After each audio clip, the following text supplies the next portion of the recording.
درود پاک پڑھیں اللہم صلی علی سیدنا و مولانا محمد و علی آل سیدنا و مولانا محمد بارک وسلم صلاۃ و سلام علیک یا رسول اللہ صلی اللہ تعالی علیہ وسلم۔ سورہ واقعہ کی چند آیات اس کی تفسیر و ترجمہ ہے۔ بسم اللہ الرحمن الرحیم۔ وَأَصْحَابُ الْيَمِينِ مَا أَصْحَابُ الْيَمِينِ۔ قرآن فرماتا ہے اور دہنی طرف والے تو کیسے ہیں دہنی طرف والے، مطلب ہم نے جو گزشتہ بیان کیا تھا کہ 3 گروہ ہوں گے قیامت کے دن، تو 2 گروہ تو ایسے ہوں گے جنت والے ہوں گے اور 1 گروہ ایسا ہوگا جو جہنم والا ہوگا۔ تو ایک گروہ کا تو بیان کر دیا جو اللہ تعالیٰ ان کو نعمتیں دے گا۔ اب دوسرا جو گروہ ہوگا جنت کا، اس کے ساتھ اللہ تعالیٰ کیا معاملہ فرمائے گا اور ان کے ساتھ جنتی کیا نعمتیں ہوں گی اس کے بارے میں ذکر ہے۔ فی صدر مخدود، اور ان کے لیے بے کانٹوں کی بیریوں میں، بے کانٹیوں کی بیریوں سے مراد یہاں پر یہ ہے کہ اللہ تعالیٰ ان کے لیے ایسے پھل عطا فرمائے گا اور ایسے درخت ہوں گے بیریوں کے وہاں پر کہ اس میں کانٹے نہیں ہوں گے، کیونکہ دنیا کا جو درخت، بیری کا جو درخت ہوتا ہے جس میں بیر وغیرہ لگے ہوئے ہوتے ہیں تو اس میں کانٹے ہوتے ہیں، انسان کو اس سے تکلیف بھی پہنچ سکتی ہے۔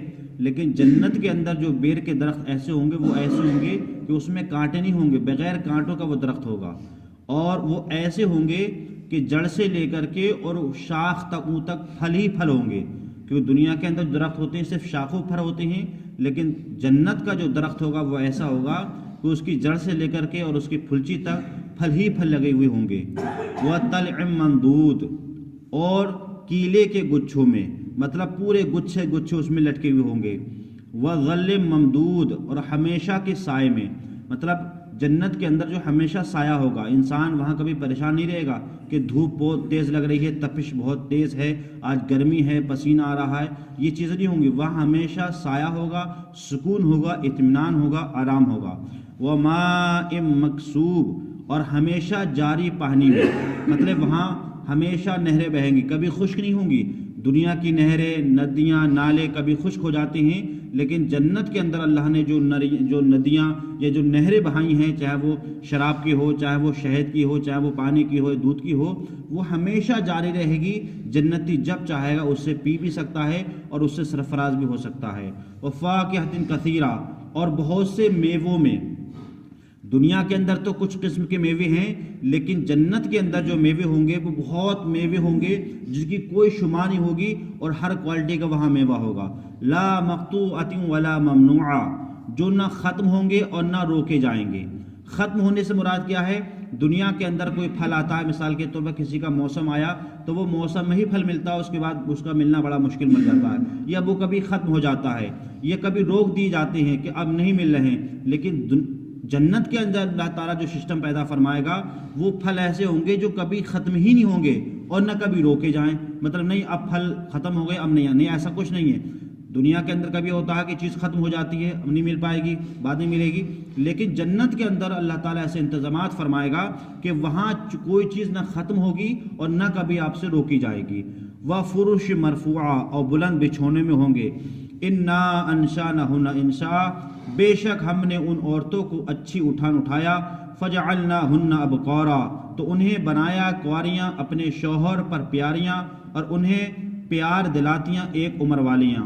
عُرُوبًا أَتْرَابًا لِأَصْحَابِ الْيَمِينِ سُلَّةٌ مِّنَ الْأَوَّلِينَ، دہنی طرف والوں کے لیے اگلوں میں سے ایک گروہ، وَسُلَّةٌ مِّنَ الْآخِرِينَ، اور پچھلوں میں سے ایک گروہ۔ وَأَصْحَابُ الشِّمَالِ، اب یہاں تک جو بیان تھا وہ جنتی کے 2 گروہ کا بیان تھا۔ ایک گروہ کا بیان کل ہوا تھا جو اللہ تعالیٰ ان کو اور نعمتیں دے گا، دوسرے گروہ کا بیان اب تھا۔ اب جو تیسرا گروہ ہے وہ جہنم کا گروہ ہے، اس کے ساتھ کیا معاملہ رب فرمائے گا؟ قرآن فرماتا ہے وَأَصْحَابُ الشِّمَالِ مَا أَصْحَابُ الشِّمَالِ، اور بائیں طرف والے، کیسے بائیں طرف والے؟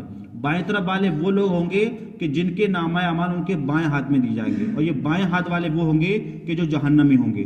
اب وہ جب جہنم میں جائیں گے تو کیا ہوگا ان کے ساتھ میں؟ فی سموم و حمیم، جلتی ہوا کھولتے پانی میں، مطلب جب جہنم میں جائیں گے تو ان کا سب سے پہلا جو استقبال ہوگا وہ جلتی ہوئی ہوا سے ہوگا اور کھولتے ہوئے پانی سے ہوگا۔ جہنم میں جائیں گے کوئی ٹھنڈی ہوا نہیں چلے گی، وہاں جو بھی ہوا چلے گی ایسی جلے گی کہ جو جسم کو پھاڑتی ہوگی اور جلتی ہوئی ہوگی۔ اس کی ایک مثال ہم آپ کو دیں، جب آپ کبھی گرمیوں کے موسم میں خاص کر جب لو چلتی ہے اور آپ جب سفر کرتے ہیں تو آپ کیسا لگتا ہے کہ ہواؤں کے تھپیڑے ہمارے چہرے پہ مرتے ہیں، کیسے لگتے ہیں، ہمیں لگتا ہے کتنی گرمی پڑ رہی ہے، اور ہواؤں کے تھپیڑے گرم ہوا ہمارے جسم پر کس طرح ہم کو پریشان کر رہی ہے، کس طرح لگ رہی ہے۔ تو یہ دنیا کی ہوا ہے، لیکن جہنم کے اندر جو ہوا چلے گی وہ ایسی ہوگی جو گرم ہوگی اور جلتی ہوئی ہوگی۔ جب جلے گی تو آپ جہنم میں کہیں گے مولا ہمیں پانی چاہیے، گرمی بہت پڑ رہی ہے۔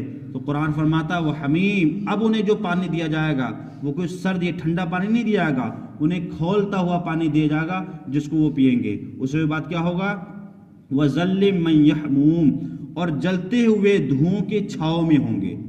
وہاں جو جہنم کے اندر جو چھایا ہوگی، جو سایہ ہوگا وہ کسی درخت کا نہیں ہوگا یا کسی محل کا نہیں ہوگا، وہاں جو چھایا ہوگا وہ دھوؤں کا چھایا ہوگا، اس میں جو دھواں ہوگا اسی کے چھائے میں ہوں گے۔ اب ظاہر سی بات ہے، ایک تو جہنم میں جل رہے ہیں، اب جو انہیں سایہ ملے گا وہ بھی جو ہے دھوئیں کا ملے گا، تو گویا کہ ان پر عذاب در عذاب ہے۔ ایک تو جل رہے ہیں اس کا عذاب، دوپر سے اوپر سے جو دھواں ان کے اوپر آ رہا ہے تو وہ عذاب، تو گویا کہ ان کے لیے عذاب ہوگا۔ قرآن فرماتا لا بارد ولا کریم، جو نہ ٹھنڈی نہ عزت کی، مطلب ان کے اندر جہنم میں نہ ان کو عزت دی جائے گی اور نہ ٹھنڈک دی جائے گی، بلکہ ان کو ہمیشہ جہنم میں جلایا جائے گا۔ اور ان کے ساتھ کیا معاملہ ہوگا وہ انشاءاللہ کل بیان کریں گے۔ اللہ تعالی ہمیں اور آپ کو قرآن پاک سمجھنے کی، اس پر عمل کرنے کی توفیق عطا فرمائے۔ اللہم صلی علی